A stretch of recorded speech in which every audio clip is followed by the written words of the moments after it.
I'd like to say a word, if I could, about the nature of my objection. It has been now almost a year since the attack at Abbey Gate in Kabul in Afghanistan. Almost a year since we lost 13 American service members in that tragic attack. Almost a year since hundreds of American civilians were left behind, enemy lines, abandoned by this administration to fend for themselves against our enemies. And that attack claimed the lives among the 13 of Corporal Jared Schmitz from Wentzville, Missouri. I was thinking of Corporal Schmitz again just the other day when I was driving past the bridge in Wentzville that will soon be named for him. And I am glad that Corporal Schmitz is getting some of the honor that he deserves. But let's be honest. As his father said to me just hours after we learned of his death, what would be far better indeed, would be for Corporal Schmitz, who is a very young man, to be here with us. He's just at the beginning of his service, just at the beginning of his life. And while he was proud, I'm sure, to give his life for his country, it's what he volunteered to do. We owe it to him, I owe it to him, to try and find out why this attack at Abbey Gate happened. How was it that a civilian evacuation was not ordered in time? Why was it that this administration ignored repeated warnings from military commanders on the ground about the dangers that were mounting in Kabul, in Afghanistan? Why was the withdrawal a debacle? Now, I want to give Central Command some credit. They have commissioned an investigation on this point and issued a report, and I have some of it here with me. This is just the unclassified portion. It's 6,000 pages long. And I will tell you, having been through all of it with my team, it's very exhaustive. It took them months to do. They interviewed commanders on the ground. They interviewed military members who were there at the time. They interviewed State Department officials and DOD officials, and their conclusions that are set out here in this report are truly, truly stunning.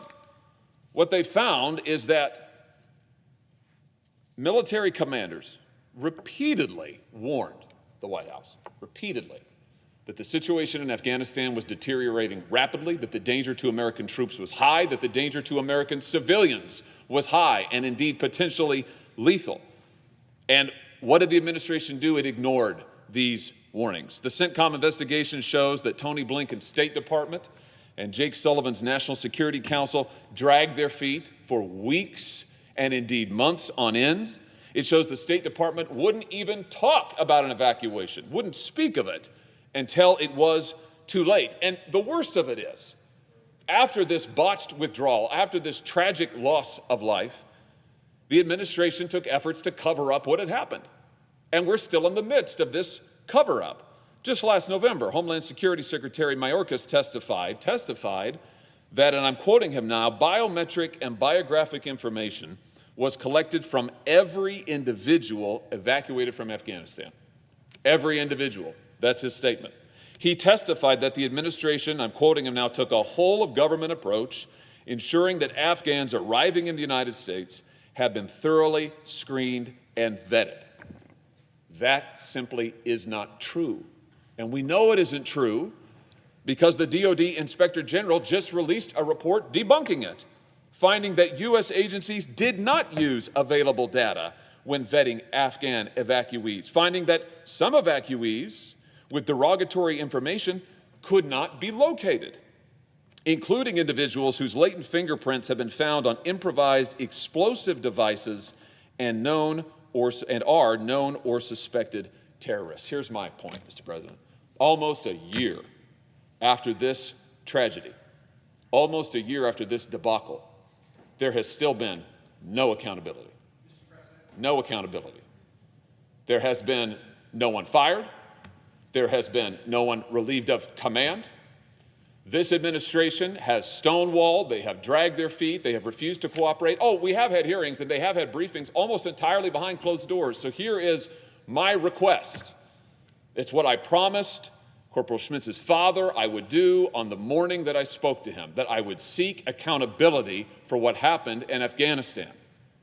And that's exactly what I intend to do. It's what I have been doing. Many a time have I been on this floor for the last 11 months seeking accountability, and I have been stonewalled at every single turn. What I have asked for months on end is that the Armed Services Committee hold a public hearing on this investigation. A public hearing, not behind closed doors, not without the press, not cut off from the American people, a public hearing. And I've been denied every time. Mr. President. So what I'm going to do today is I am going to enter this report into the record so that the American people can see what U.S. Central Command found.